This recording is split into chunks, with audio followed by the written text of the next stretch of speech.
8 ঘন্টা অবরুদ্ধ থাকার পর Uttara milestone school and college থেকে বের হতে পেরেছেন শিক্ষা ও আইন উপদেষ্টা। 6 দফা দাবিতে সকাল থেকে শিক্ষার্থীরা তাদের বিরুদ্ধে স্লোগান দিতে থাকেন।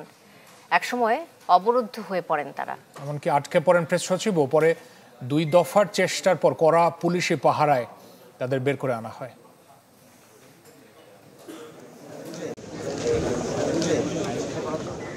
চিরচেনা কোলাহল নেই শোকাতুর বেদনাবিধুর ক্যাম্পাস মাইলস্টোন। ছোট শিশুরাও নেই, টেবিলের ওপর পড়ে আছে টিফিন বক্স, খাতা, পেন্সিল আর পুড়ে যাওয়া কক্ষে পদচিহ্ন। সকাল থেকে ঘটনাস্থলে ফরেনসিক দলের সদস্যরা সংগ্রহ করেন দুর্ঘটনার আলামত। সকাল 10:30টার দিকে ক্যাম্পাসে আসেন শিক্ষা উপদেষ্টা সিয়ার আবরার, আইন উপদেষ্টা আসিফ নজরুল, প্রেস সচিব শফিকুল আলম সহ প্রেস উইংয়ের সদস্যরা। ততক্ষণে ক্যাম্পাস প্রাঙ্গণে বাড়তে থাকে শিক্ষার্থীদের উপস্থিতি।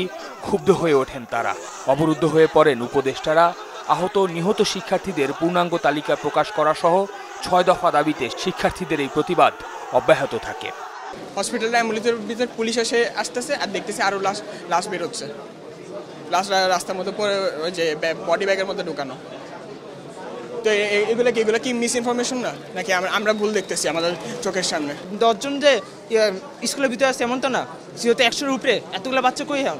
সেনাবাহিনী শিক্ষক আর ছাত্রদেরকে হাত দিয়েছে, তার জন্য নিঃশর্তভাবে ক্ষমা চাইতে হবে।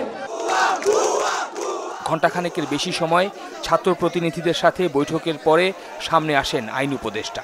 আশ্বাস দেন সব দাবি মেনে নেয়ার। আমরা ক্ষমা চাচ্ছি এবং এই ব্যাপারে আমরা উপযুক্ত ব্যবস্থা গ্রহণ করব। আপনাদের সকল দাবি মেনে নিচ্ছি।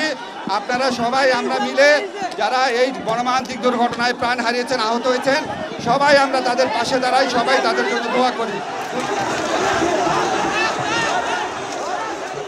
ক্ষণিকের মধ্যে আবার শিক্ষার্থীদের তোপের মুখে পড়েন উপদেষ্টারা। চড়াও হয় গণমাধ্যমের ওপরও।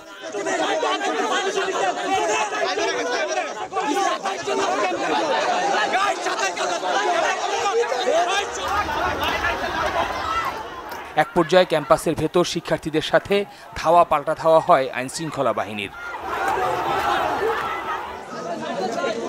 5.5 ঘন্টা পর কড়া পুলিশি পাহারায় আটকে পড়া 2 উপদেষ্টা ও প্রেস সচিবকে বের করে আনার চেষ্টা করা হয়। ফটক থেকে বের হওয়ার কয়েক গজের মধ্যে সড়কে আবার শিক্ষার্থীদের বাধার মুখে পড়েন উপদেষ্টাদের গাড়িবহর। কিছুক্ষণ অপেক্ষার পর 2 উপদেষ্টা ক্যাম্পাসে ফিরে যান।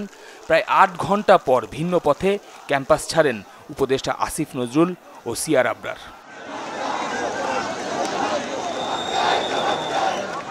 উত্তরা দিয়াবাড়ি চত্বরে তখনও অবস্থান নিয়ে রাখেন মাইলস্টোন সহ বিভিন্ন প্রতিষ্ঠানের শিক্ষার্থীরা। শফিকুল ইসলাম সবুজ, চ্যানেল 24, ঢাকা।